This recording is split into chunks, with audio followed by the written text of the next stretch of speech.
मदद की नीयत और तरीका। एक बिजली के खंभे पर एक कागज चिपका देखकर मैं करीब चल कर गया और इस पर लिखी तहरीर पढ़ने लगा। लिखा था, बराए करम जरूर पढ़ें। इस रास्ते पर कल मेरा एक 50 का नोट खो गया था। मुझे ठीक से दिखाई नहीं देता। जिसे भी मिले बराए करम पहुंचा दे, नवाजिश। आगे एड्रेस लिखा था।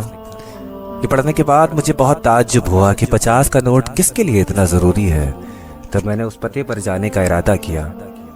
इस गली में एक मकान के दरवाजे पर आवाज़ लगाई तो दिखा एक ज़ईफ़ा लाठी टेकती हुई बाहर आई। पूछने पर मालूम हुआ कि बड़ी भी अकेले रहती है और कम दिखाई देता है। मैंने पूछा, माँ जी आपका 50 का नोट मुझे मिला है, इसे देने आया हूँ। ये सुनकर बुढ़िया रोने लगी। उसने कहा, बेटा अभी तक करीब करीब 50 लोग मुझे 50 का नोट देकर गए हैं। मैं अनपढ़ हूँ, ठीक से दिखाई भी नहीं देता। पता नहीं कौन मेरी इस हालत को देखकर मेरी मदद के लिए लिखकर चला गया। बेटा बहुत इसरार करने पर माई ने पैसे तो रख लिए, लेकिन बड़ी लजाजत के साथ एक दरख्वास्त की कि बेटा वो मैंने नहीं लिखा, किसी तुम्हारे जैसे फरिश्ते ने मेरी खातिर लिख दिया है। खुदारा जाते हुए उसे फाड़ कर फेंक देना।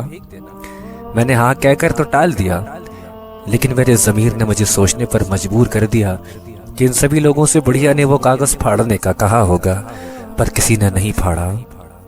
सोचिए, जिंदगी में हम कितने सही हैं कितने गलत, ये सिर्फ दो ही जानते हैं, एक अल्लाह रब्बुल इज्जत, दूसरा हमारा ज़मीर।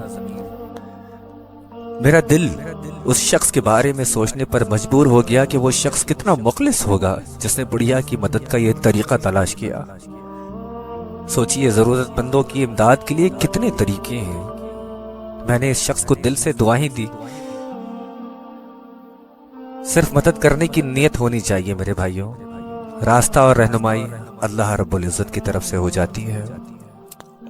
हुजूर अकरम सल्लल्लाहु अलैहि वसल्लम का फरमान आलीशान है कि अल्लाह ताला उसके फरिश्ते और आसमानों ज़मीन की मखलूकात, यहाँ तक कि अपने बिलों में रहने वाली चूटियां और यहाँ तक मछलियां, उन लोगों पर रहमत भेजते हैं जो लोगों को भलाई की बात सिखाते हैं। तिरमिज़ी की हदीस शरीफ। आइए इस माशरे में लोगों की मदद करें, अपने पड़ोसियों का ख्याल रखें और अल्लाह रब्बुल इज्जत को राजी करें।